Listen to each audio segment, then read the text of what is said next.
একটাই ভোট, কিন্তু সিদ্ধান্ত হবে দুটো। হ্যাঁ, ঠিকই শুনছেন, বাংলাদেশের রাজনৈতিক ভবিষ্যৎ কিন্তু এই একটাই ভোটের উপর নির্ভর করছে।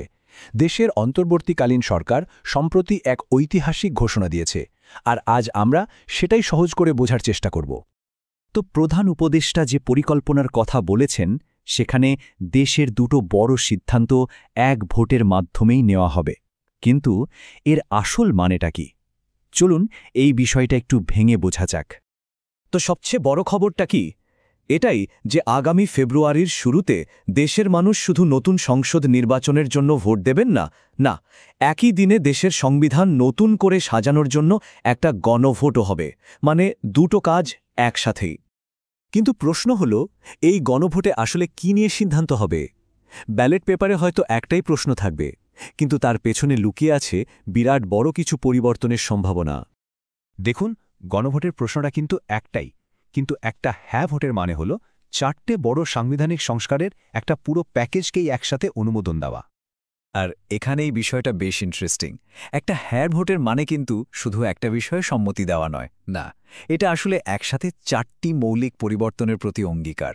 এর মধ্যে আছে তত্ত্বাবধায়ক সরকারের নতুন নিয়ম, দ্বিকক্ষ বিশিষ্ট সংসদ, এমনকি আরও 30টা গুরুত্বপূর্ণ সংস্কার বাস্তবায়নের মতো বড় বড় বিষয়। এই যে দ্বিকক্ষ বিশিষ্ট সংসদের কথা বলা হচ্ছে, এটা কিন্তু একটা বিরাট পরিবর্তন। এর মাধ্যমে এমন একটা নতুন কক্ষ তৈরি হবে যা অনেকটা সংবিধানের অভিভাবকের মতো কাজ করবে। মানে ভবিষ্যতের সংবিধানে কোনো পরিবর্তন আনতে হলে অনেক ভেবেচিন্তে, যথেষ্ট বিবেচনার পর সেটা করতে হবে। এখানে একটা ব্যাপার পরিষ্কার করে নেওয়া ভালো, গণভোটে হ্যাঁ সংখ্যাগরিষ্ঠতা পেলেই কিন্তু সংবিধান সঙ্গে সঙ্গে বদলে যাচ্ছে না। বরং এর ফলে যেটা হবে তা হল নবনির্বাচিত সংসদ সদস্যদের নিয়ে একটা পরিষদ গঠিত হবে এবং তারাই এই সংবিধান সংশোধনের আনুষ্ঠানিক প্রক্রিয়াটা শুরু করবেন। কিন্তু প্রশ্ন হল, দেশ এই ঐতিহাসিক মুহূর্ত পর্যন্ত কিভাবে পৌঁছালো? এর পেছনের গল্পটা বুঝতে হলে আমাদের একটু পেছনে ফিরে যেতে হবে। মানে জুলাই অভ্যুত্থানের পর থেকে কি ঘটল সেদিকে তাকাতে হবে। তো সব কিছুর শুরু সেই জুলাই অভ্যুত্থান দিয়ে, যার পরেই অন্তর্বর্তীকালীন সরকার গঠিত হয়।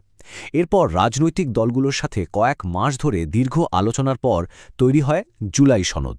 আর আজকের এই যে সংস্কারের প্রস্তাব, তার ভিত্তি কিন্তু ওই সনদটাই।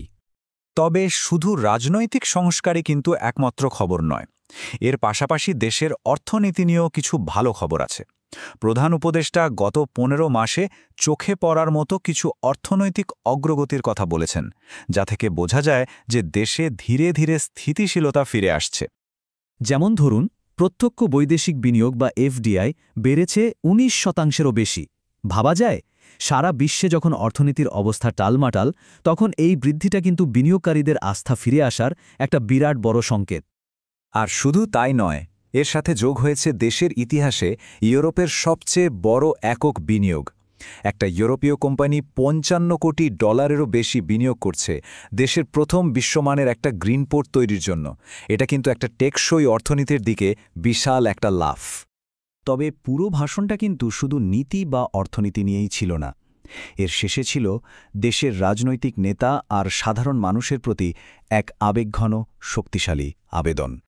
সব নীতি আর পরিসংখ্যানের ঊর্ধ্বে গিয়ে মনে করিয়ে দেয়া হয়েছে সেই শত শত মানুষের আত্মত্যাগের কথা, যারা জুলাই অভ্যুত্থানে প্রাণ হারিয়েছেন, আহত হয়েছেন হাজার হাজার। আর সেই আত্মত্যাগকে সম্মান জানানোর সবচেয়ে ভালো উপায় হল জাতীয় ঐক্য ধরে রাখা। এই বিশাল দায়িত্বের কথাই বলা হয়েছে। আর শেষ পর্যন্ত প্রধান উপদেষ্টার চূড়ান্ত বার্তাটা ছিল খুবই স্পষ্ট। তিনি বলেছেন, দেশের মানুষ যে ঐক্য গড়ে তুলেছিল, আমরা যেন সামান্য মতানৈক্য আর তুচ্ছ বিবাদে জড়িয়ে তার মর্যাদা ক্ষুণ্ণ না করি। আসলে এই কথাটার মধ্য দিয়ে তিনি এটাই বোঝাতে চেয়েছেন যে আসন্ন ভোটটা শুধু একটা রাজনৈতিক সিদ্ধান্ত নয়, এটা আসলে দলীয় স্বার্থের ঊর্ধ্বে উঠে দেশের মানুষের সম্মিলিত আকাঙ্ক্ষা, একটা স্থিতিশীল গণতান্ত্রিক ভবিষ্যৎ বেছে নেওয়ার একটা সুযোগ।